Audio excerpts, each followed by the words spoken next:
Hi everybody, my name is Jim with Full Moon Adventure Club, and today we're going to be doing a review of the Wavlink AX3000 Outdoor Wi-Fi Extender. So, if you have a really large property and you want to extend the range of your Wi-Fi by a lot, or you have an outbuilding or a garage that you want to get Wi-Fi to, this might be right up your alley. Wavlink sent this to me for free to review, and if you end up being interested, there will be a link in the description below that'll take you over there to get more information or pick one of these guys up. So, without further ado, why don't we go ahead and look at the tech specs, unbox it, install it, and test it, and see what's going on with this thing. So this is IP67 waterproof rated, so you can use it outdoors. It's great for a range of temperatures that you're going to come across, and it even has lightning protection as well. The Wi-Fi range on this is up to 300 meters, and you can connect up to 256 devices. This is dual band Wi-Fi 6 capable, and you can do point-to-point with another unit where you can really extend the range up to 1.9 miles. With a single unit, however, which is what we're going to be doing, you have multiple options for how you want to set this up. Now with one unit, you have two options. We can use this in repeater mode, in which case it's going to grab the Wi-Fi signal from your router, as long as you mount it close enough that it's in range, and it will take that signal and then rebroadcast it and amplify the distance. The installation that we'll be doing today is the AP router mode, in which we use a Ethernet cable run from my router to the power supply and then through another Ethernet cable all the way out to the extender, and that's going to give it perfect fast data, and then it's going to take that and rebroadcast its own Wi-Fi signal and really give you some really good speeds. All right, so starting with what's in the box here, we're going to go ahead and open this guy up and see what we have. In order to attach this guy to a pole or a small tree, they are going to include these two really long hose clamp type straps that you can put on to a pole or a tree. You're also going to have your provided Ethernet cable, a power supply, some mounting hardware, two pads of sticky double-sided tape, and your PoE adapter for your power, the unit itself, and you're going to have all your instruction manuals as well, and they even give you a little wrench to tighten some things up once you install that guy. I'm going to be using Cat 6 cable. I have 1,000 feet of it here, so I'm actually going to run this all the way from my router to the tree that I'm going to be installing this on. So why don't we go ahead and check this guy out. You do have a reset button right there, and you're going to have your Ethernet connecting port. You're also going to have this little plastic plug that's going to screw into place and protect that little compartment from any water damage. And you're going to want to put this onto your cable first before you put on your Ethernet end, your termination in there. So that just screws onto there, and then you unscrew this back half, and you're going to go ahead and feed your cable through this little rubber grommet and into that end.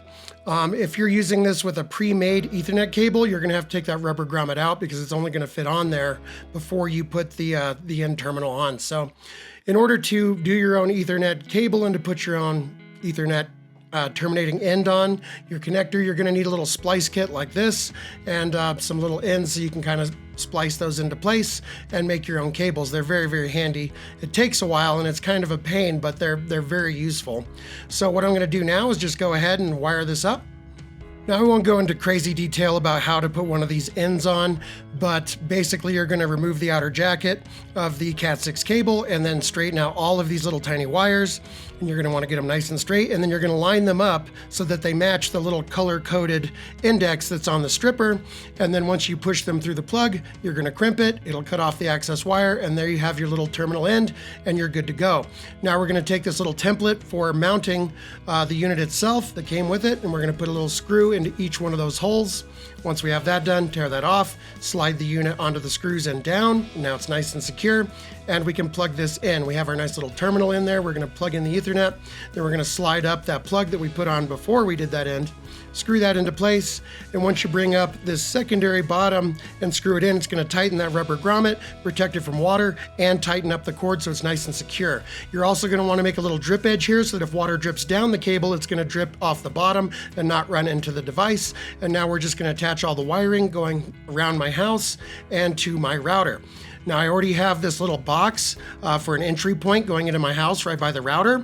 If you don't have one of these, you're going to need to go ahead and drill a hole to get the cable through. Leave yourself plenty of slack. You want to have too much. It's way better than having not enough. So leave yourself plenty, run that inside, and let's get inside and hook this guy into the router and everything else. So now that we're inside, you can see that cable comes through the wall right there, and we already I put a terminal end on it, and you're gonna plug this into the power supply on the PoE side. It's gonna say PoE. Then you're gonna plug in your power adapter, plug that into the little splitter there as well.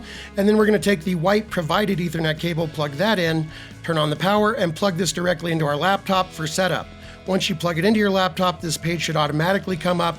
You're gonna follow the directions and set up how you want this device to be used and all of your other settings. So you go through that, and once that's done, you can unplug it from your laptop and plug it directly into your router. Now see our cable going down there, it's gonna come in. I wanted to replace that white Ethernet cable, so I made a black one that's gonna go up to my router, but there you have your power supply. And I replaced the white cable with the black one that I made, so that's gonna go over, and we're gonna plug that guy into our router, just like so. And then we are going to turn on the power button for the booster, and we are good to go. My internet is fiber, and so it has a maximum download speed of 100 megabits per second and a maximum upload speed of 100 megabits per second when everything is working perfectly. So why don't we jump outside and test this guy out, see how well she does. So this is on the opposite corner of my house, away from the router. You can see the booster is mounted there in the trees. And what we're gonna do is just set up this little phone right here to test the internet speed. And I will also, this is with the booster off, and I'm also gonna try and throw up the screenshot there so you guys can read that a little bit better.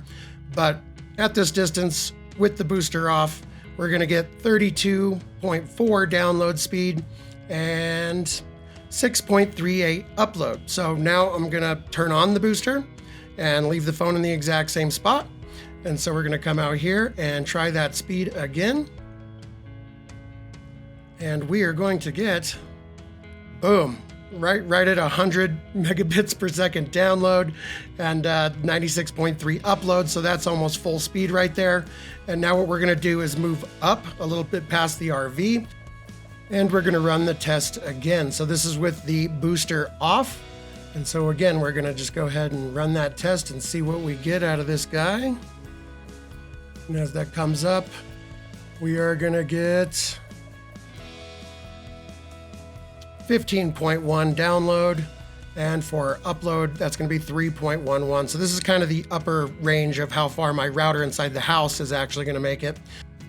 So now we're gonna turn the booster on and give this another shot at just about the max range. It's a little bit higher up with the booster on, and we'll see what we get here.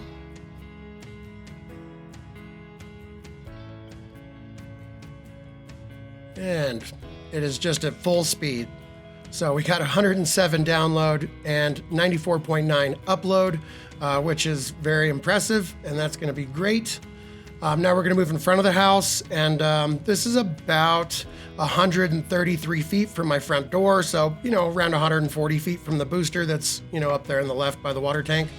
But we're gonna go ahead and run this. This is about the outer limit of where my normal router will go. So this is with the booster off. We're gonna give that a test with just my router inside the house. And we are gonna get 15 download and 2.3 upload. So that's about as far as my Wi-Fi is gonna reach without the booster. So what we're gonna do now is turn the power onto the booster and run that test again in the exact same spot. And we are getting 98.7 download and 94.9 upload. So that's night and day difference. That's incredible. Now I went all the way to the edge of my driveway where I could not get any Wi-Fi from my router with the booster turned off. This is at 203 feet away from my front door. And so we're gonna go ahead and run that test with the booster on, because I was unable to do this test this far. My original router does not make it this far. And as you can see, we're getting 106 download and 95 upload, still full speed. That's just crazy. So I said, okay, I'll go all the way across the road past my neighbor's house, and this is at 300 feet. And we're gonna leave the booster on, and we're gonna check the speed from all the way over here. This is beyond what I thought it would be able to handle, at least certainly at any kind of fast speed. But as you can see, boom, we're getting 102 download and 94.9 upload. It's still just incredibly fast. That's full speed, so I thought that was incredible. That's a really cool distance. I also wanted to check the signal behind the booster because it's, I wanted to see if it was directional, if it was still going to give you a decent signal from behind it. So this is just about 20 feet behind where the booster is pointed. And as you can see, it's throwing out a really wide arc here. So we're getting 103 down, 95 up, definitely works behind the booster as well. Now, inside the RV is really what I wanted to test out here, because sometimes we have company, they're going to stay in the RV and they want to be able to watch TV on their phones or do anything else like that. And once you get through all the walls of my house and then the walls of the RV, we have pretty slow speeds in here. So this is really what I was excited to see about boosting it inside of the RV. So with the booster off, we're going to run that test and we're going to end up with 30.9 download and 5.52 upload. Now we're going to turn the booster on and we're going to run that test again in the same spot. And as you can see, we're just blazing fast, full speed, 105 download, 97 upload. So massive improvement. Now here's the biggest trouble spot that I have is in the back bed of the RV. For whatever reason, it's just going through the chicken coop, the house, and the walls of the RV, the bathroom opposite side. And I've just always had terrible service in the back bed of the RV where it's parked. And so this is where most of my guests would stay. And so they were having, no luck whatsoever being able to use their phones up there connected to my Wi-Fi, because as you can see, we're getting 0.56 download and no upload speed whatsoever. Sometimes we'll get a flicker, but not often. And now I'm going to turn on the booster, leave the phone in the same spot. I forgot to push the screen record, so I can't throw that up for you guys, but I'll make sure I zoom in so you can see this after this test with the booster on in the biggest dead spot that I have. And boom, we got 103 download and 96.1 upload. And I'll zoom into that so you guys can see. Absolutely phenomenal test. I was blown away with the coverage and the power of this thing. So really impressed with the testing. Very cool, very successful test. Well, there you have it. I was really impressed with the range on this thing. It boasts 300 meters of range, and I tested it up to 300 feet, and it was giving me absolute full data transmission, 100 down, 100 up. That's as fast as my internet provider speed will go. And so that was an absolute perfect test, and it also solved my problem of getting Wi-Fi into the RV, whether I have guests staying up there or if I'm up there messing around. It's going to enable me to have absolute full speed over my entire property. So I thought that was pretty cool. I also like the PoE feature, which is power over Ethernet, which allows you to do your data transmission and power through that one Ethernet cable, which makes wiring so much easier. And I can have that power button inside by my router, so I can easily turn this guy on or off. So for me, it was a slam dunk. If you guys end up being interested and this is in your wheelhouse, there's an Amazon link in the description below where you can pick one of these up. My name is Jim with Full Moon Adventure Club. If this video was helpful, please like, share, subscribe. That really helps me out. And until the next video, you guys, thanks so much for watching, and happy camping.